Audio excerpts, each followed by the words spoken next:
Okay? So that's just what alchemists are saying, is that there's this great power coming from someplace above that's moving down. And this is what Jesus meant when he said there's only one way. He pointed up.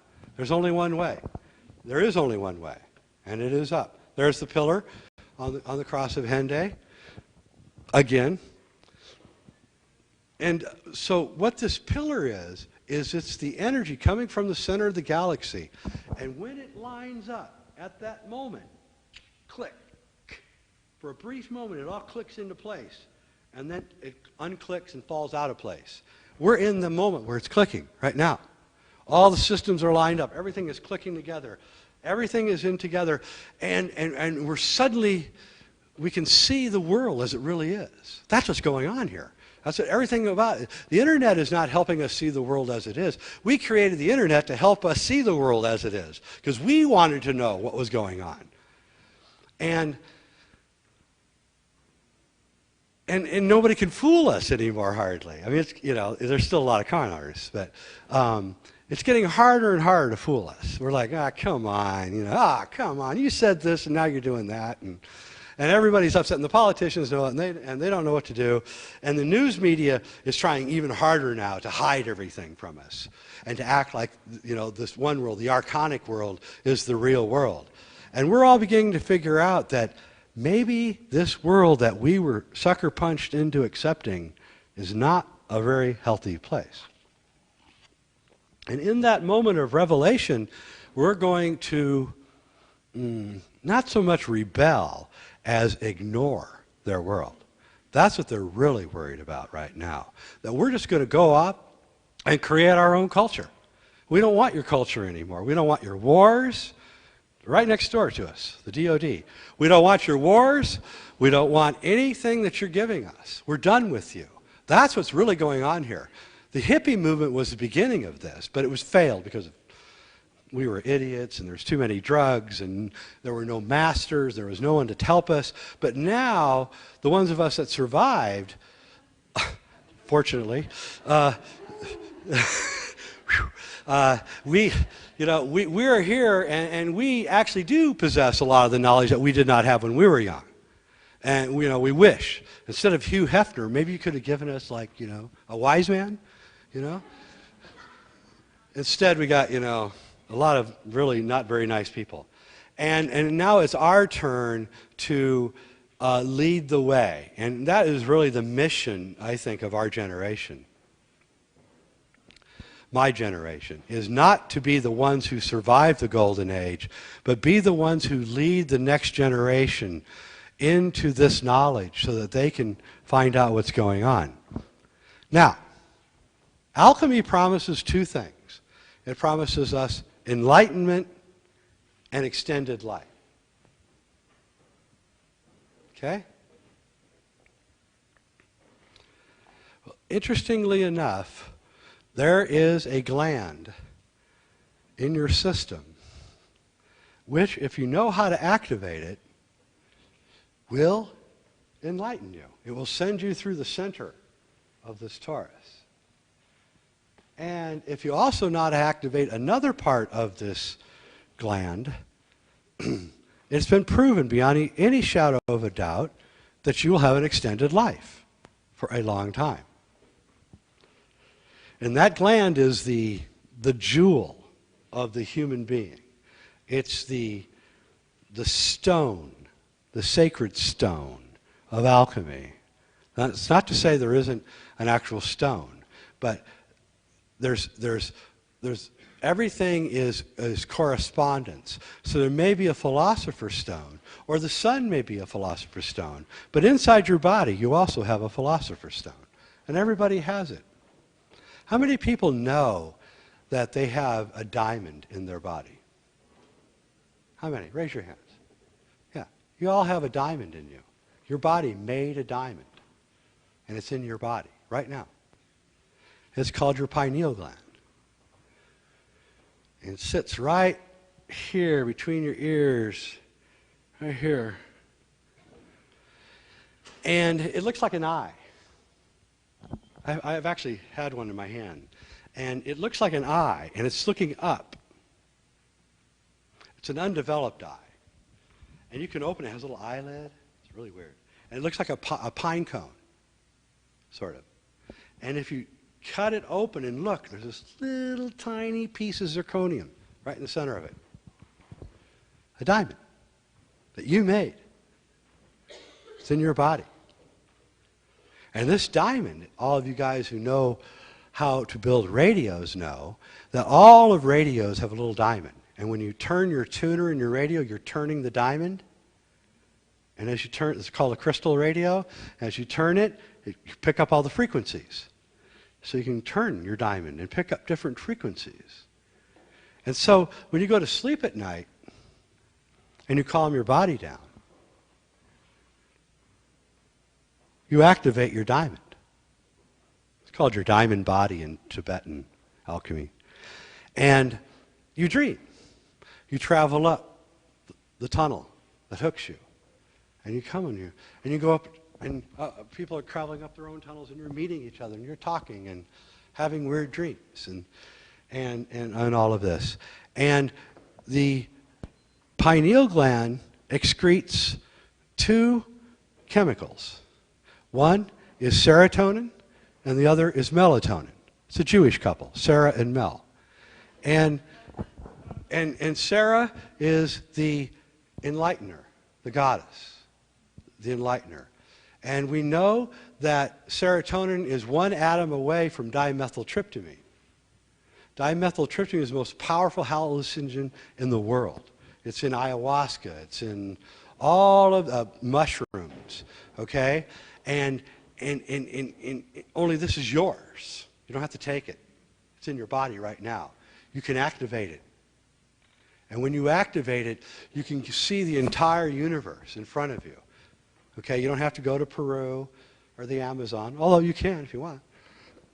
I've done it, but you don't need to. You have it in you.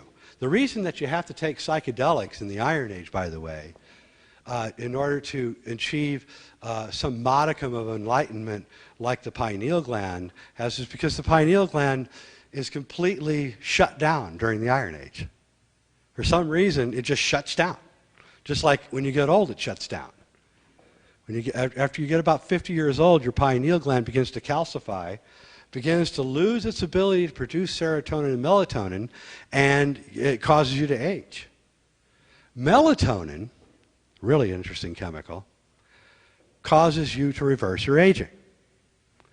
Now, you're not going to believe this, so I'm just going to tell you. You can get it on Amazon. You're really skeptical of what I'm saying. It's called the Melatonin Miracle. It's written by two Princeton doctors. And what they did, and it's described in this book's been buried, strangely. It came out about 20 years ago. They took, at Princeton, they took the pineal glands of old rats, and they took them out. And they inserted the pineal glands of young rats. And guess what happened to the old rats? They got younger. Double, triple, quadrupled their lifespan. They took the old pineal glands and put them in young rats. Guess what happened? They died real soon. They aged rapidly. The pineal gland is shaped like a pine cone, hence its name.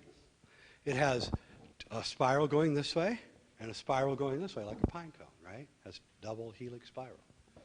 Because it's drawing up the energy from the earth and the energy from above, and it's meeting right here, which is, by the way, why babies have a soft spot at the top of their head when they're born. That's the pineal gland still needs the energy coming through, and until it's done forming, babies have to be born premature because the head's too big for the cervix. I don't know if you guys know that, but humans are the weirdest animal in the whole world, trust me. There's so many weird things about women are the weirdest animal. I'll take that back. The weirdest animal in the world is women, human women. They are. They don't go into heat. They have a monthly. No other animal has this. No other animal has a baby that can't be taken care of for years. No other animal.